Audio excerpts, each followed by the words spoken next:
देश की रक्षा से जुड़ा हर एक व्यक्ति भारत की पहचान है। भारतीय सेना जन जन की भावना है, धड़कन है, शक्ति है। माननीय प्रधानमंत्री श्री नरेंद्र मोदी जी की मनोकामना भारतीय सेना के हर जवान को शक्ति प्रदान करने की प्राथमिकता रही है। रक्षा मंत्रालय और उत्तर प्रदेश सरकार की एक शानदार पहल है Uttar Pradesh defence industrial corridor. माननीय रक्षा मंत्री श्री राजनाथ सिंह ने इस कॉरिडोर की आधिकारिक तौर पर 7 फरवरी 2020 को घोषणा कर उत्तर प्रदेश के इतिहास में एक नया अध्याय लिखा है।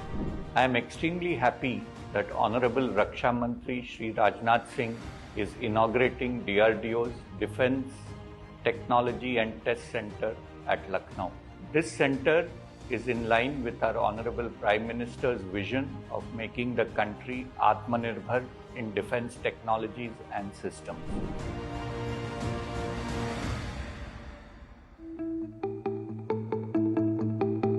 और अपने मोटो बलस्य मूलम विज्ञानम को चरितार्थ करते हुए DRDO ने UP defence industrial corridor Lucknow के निर्माण के लिए अमौसी और नादरगंज में 21.06 एकड़ भूमि का अधिग्रहण किया।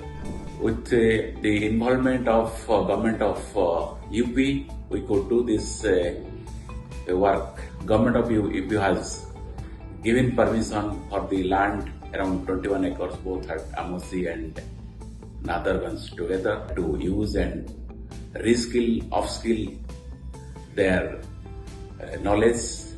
Our local laboratory DMSID is fully involved in managing the center. DTTC is a unique center. This will provide the assistance to the industries in terms of training and skill development, incubation of the new technologies, and all the consultancies in the area of science and technology.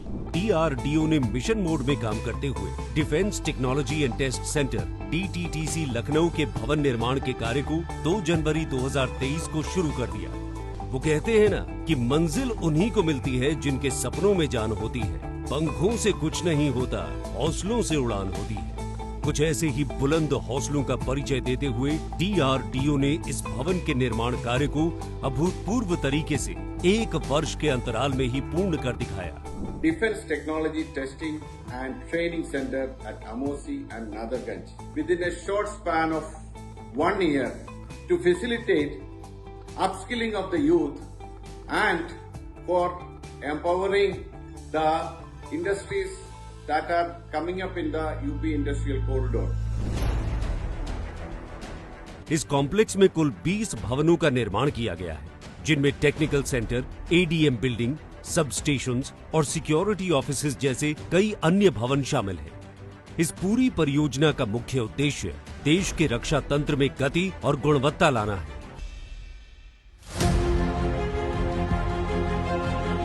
इस ऐतिहासिक क्षण में माननीय रक्षा मंत्री श्री राजनाथ सिंह और माननीय मुख्यमंत्री योगी आदित्यनाथ की उपस्थिति ने इस परियोजना को एक नई ऊंचाई तक पहुंचाया और ये स्थानीय अर्थव्यवस्था को प्रोत्साहित कर राज्य को रक्षा उद्योग में नई ऊर्जा और जोश प्रदान करेगा। ये न केवल विज्ञान और अनुसंधान को बढ़ावा देगा, बल्कि ये भारतीय युवा पीढ़ी को भी उत्कृष्टता की ऊंचाइयों तक पहुंचने में मदद करेगा।